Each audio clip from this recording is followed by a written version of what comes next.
د لیوال ملي پوهې پروګرام. وسایل نه همت اړین دی. د ټکنالوژۍ په مرسته زده کړه په هر کور، هر ځای، هر وخت او هر عمر کې پرته له ښوونکي او ښوونځي. ګرانو ستړي مه شئ، کتاب مو راواخلئ.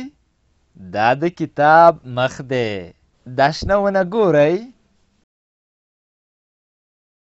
د کتاب شاته ګورئ.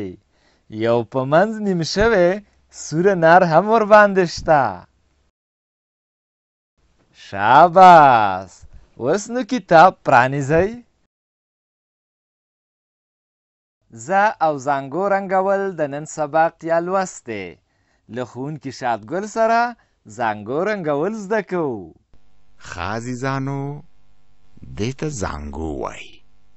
واو، زانګو خو یو چېرته را ځوړند دی او زنګېږي. نه، دی بیل شکل دی. دا لاندې پښې ګورئ.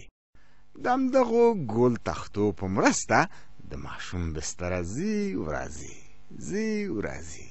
هماغه دی چې ماشوم آرامیږي او په کرار خوب ورځي که نه؟ او نو په دې دا زانګو ده.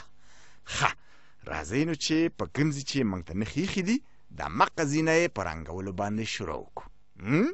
خوښ همده؟ راځئ نو چې لږ شانتې کمرنګه شین رنګ راواخلو او د دې زانګو دغه لویې تختې ته لږ رنګ ورکړو. دغسې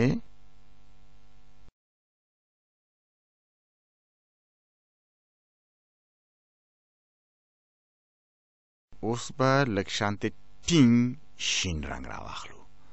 دغسې دا نه په دې معنا چې اخواته رڼا ډېره ده، دې خواته کمه ده، که نه؟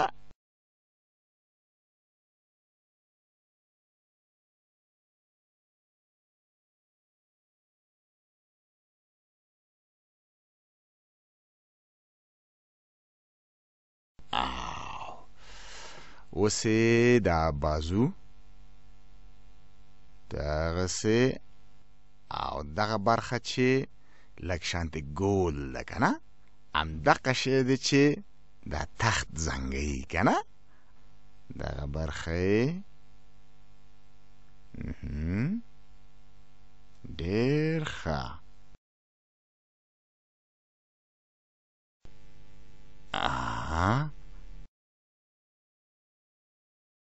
ډېر ښه شو. دغسې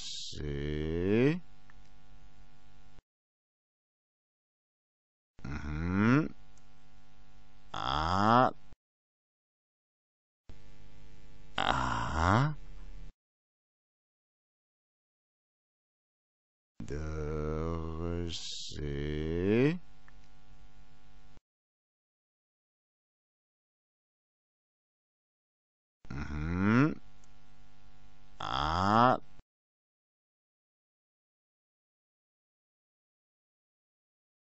ډېر ښه شو.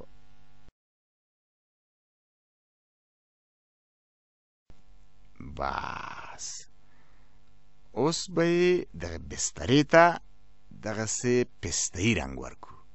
ډېر ښه، لږ احتیاط. ګورئ چې د بسترې د پاسه کوم څه شی ښکاري.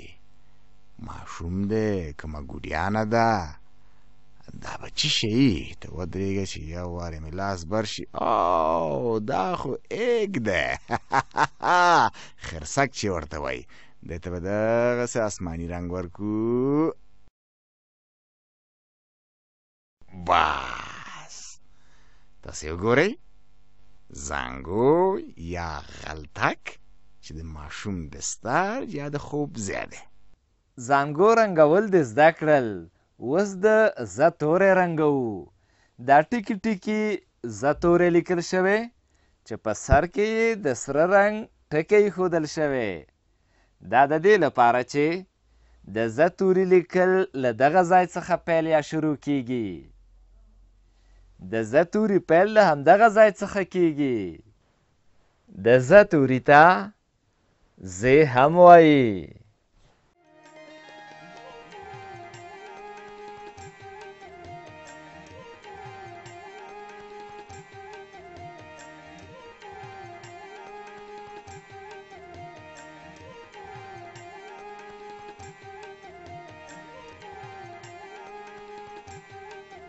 له دې ویډیو سره رنګین کتاب په زده کړه کې ډیره مرسته کوي.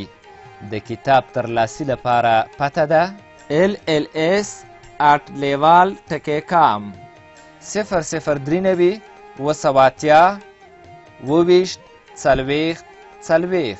د نورو معلوماتو لپاره لیوال د لرې ښوونځي تګلاره وګورئ.